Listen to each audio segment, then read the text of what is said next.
Dallas to Colorado travel vlog series day 2 vlog ಇದಾಗಿರುತ್ತೆ. So last ವ್ಲಾಗಿನ continuation vlog Kings Row cave tour ಮುಗಿದ ಮೇಲೆ ಮಕ್ಕಳು ತುಂಬಾ ಎಂಜಾಯ್ ಮಾಡ್ತಾ ಇದ್ರು ಅಂತ ಹೇಳಿ ಟಿಕೆಟ್ಸ್ನ ಇನ್ನೂ ಅಪ್ಗ್ರೇಡ್ ಮಾಡಿ ಇನ್ನೂ ಸ್ವಲ್ಪ ಟೈಮ್ ಅಲ್ಲೇ ಸ್ಟೇ ಮಾಡಿದ್ವಿ. Tried laser tag 4D movie. Laser ಟ್ಯಾಗಲ್ಲಿ ಫ್ರೆಂಡ್ಸ್ ಜೊತೆ ಶೂಟಿಂಗ್ ಗೇಮ್ ಮಾಡಿದ್ವಿ.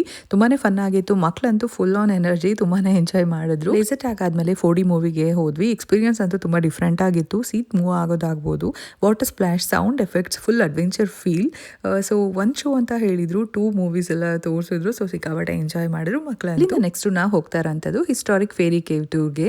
ಈ ಕೇವ್ ಪಾರ್ಕ್ನಲ್ಲಿ ಓಲ್ಡೆಸ್ಟ್ ಅಂತ ಹೇಳ್ತಾರೆ. ಇನ್ಸೈಡ್ ಕೇವ್ ಹೋಗಿದ ತಕ್ಷಣ ಕೂಲ್ ವೈಬ್ ಬರುತ್ತೆ.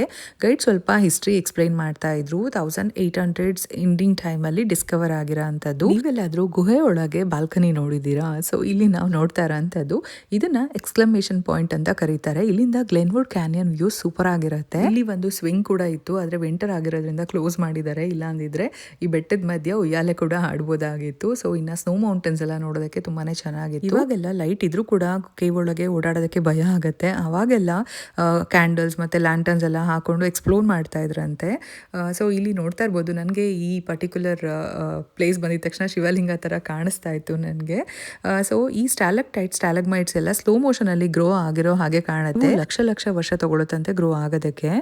ಹಾಗೆ ಇಲ್ಲಿ ನೋಡಿದ್ರಿ ಅನ್ಸುತ್ತೆ, ಫಾರ್ಮೇಶನ್ಸ್ ಎಲ್ಲ ಶೈನಿ ಇರೋದ್ರಿಂದ ಇದಕ್ಕೆ ಫೇರಿ ಕೇವ್ ಅಂತ ಹೆಸರು ಬಂದಿದ್ದು. ಕೇವ್ ಎಂಟರ್ ಆಗ್ಬೇಕಾದ್ರೆ ಫೋಟೋಸ್ ತೆಗೆದಿದ್ರು. ಬರ್ಬೇಕಾದ್ರೆ ಚೆನ್ನಾಗಿದ್ರೆ ತಗೊಳ್ಳೋಣ ಅನ್ಕೊಂಡ್ವಿ. ಚೆನ್ನಾಗೇ ಇತ್ತು. $20 ಪೇ ಮಾಡಿ ತಗೊಂಡ್ವಿ. ಕೇವ್ ಟೂರ್ ಕಂಪ್ಲೀಟ್ ಆದ್ಮೇಲೆ ನಾವು ಗಾಂಡಲ ರೈಡ್ ಮೂಲಕ ಮತ್ತೆ ಬೆಟ್ಟ ಇಳ್ಕೊಂಡು ಬಂದ್ವಿ.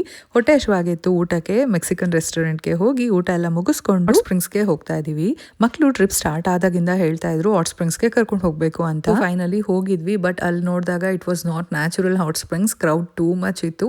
ಸೊ ನಾವು ಕ್ಯಾನ್ಸಲ್ ಮಾಡ್ಕೊಬೇಕಾಗಿತ್ತು. ಮಕ್ಕಳು ಸ್ವಲ್ಪ ಬೇಜಾರಾಗಿದ್ರು. ಬಟ್ ಏನ್ ಮಾಡೋದು, ನೋಡ್ತಾ ಇರ್ಬೋದು ಎಷ್ಟು ಬೇಜಾರು ಮಾಡ್ಕೊಂಡಿದ್ದಾಳೆ ಅಂತ. ಆಕ್ಚುಲಿ ಪ್ಲಾನ್ ಇದ್ದಿದ್ದು ಆಸ್ಪಿನ್ ಸ್ಟೀಮ್ ಬೋಟ್ ಸ್ಪ್ರಿಂಗ್ಸ್ಗೆ ಹೋಗಿ ನ್ಯಾಚುರಲ್ ಹಾಟ್ ಸ್ಪ್ರಿಂಗ್ಸ್ ಎಂಜಾಯ್ ಮಾಡ್ಬೇಕಂತ. ಬಟ್ ಗ್ರೂಪ್ ಅಲ್ಲಿ ಎಲ್ಲರೂ ಅಕ್ಸೆಪ್ಟ್ ಮಾಡ್ಕೊಬೇಕಲ್ವಾ. ಸೊ ಒಪ್ಕೊಂಡಿರ್ಲಿಲ್ಲ, ಇಲ್ಲೇ ಟ್ರೈ ಮಾಡೋಣ ಅಂದಿದ್ರು. ಬಟ್ ಇಲ್ಲಿ ನೋಡಿದ್ರೆ ಈ ತರ ಆಯ್ತು. ಪರವಾಗಿಲ್ಲ, ನೆಕ್ಸ್ಟ್ ಟೈಮ್ ನೋಡ್ಕೊಳ್ಳೋಣ ಅಂತ ಅಲ್ಲಿಂದ ಗ್ರಿಸ್ಲಿ ಕ್ರೀಕ್ ಅಂತ ಒಂದು ವ್ಯೂ ಪಾಯಿಂಟ್ ಇತ್ತು, ಅಲ್ಲಿ ಹೋದ್ವಿ. ರಿವರ್ ಟಚ್ ಮಾಡಬೇಕಾಗಿತ್ತು. ಕೊಲೊರಾಡೋಗೆ ಬಂದ್ಮೇಲೆ ಹಾಗೆ ಹೋದ್ರೆ ಹೇಗೆ ಅಂತ. ವಾಟರ್ ಅಂತೂ ಸೂಪರ್ ಕೋಲ್ಡ್ ಆಗಿತ್ತು. ವಿಂಟರ್ ಆಗಿರೋದ್ರಿಂದ 5 ಗಂಟೆಗೆಲ್ಲ ಸನ್ಸೆಟ್ ಆಗೋಗುತ್ತೆ.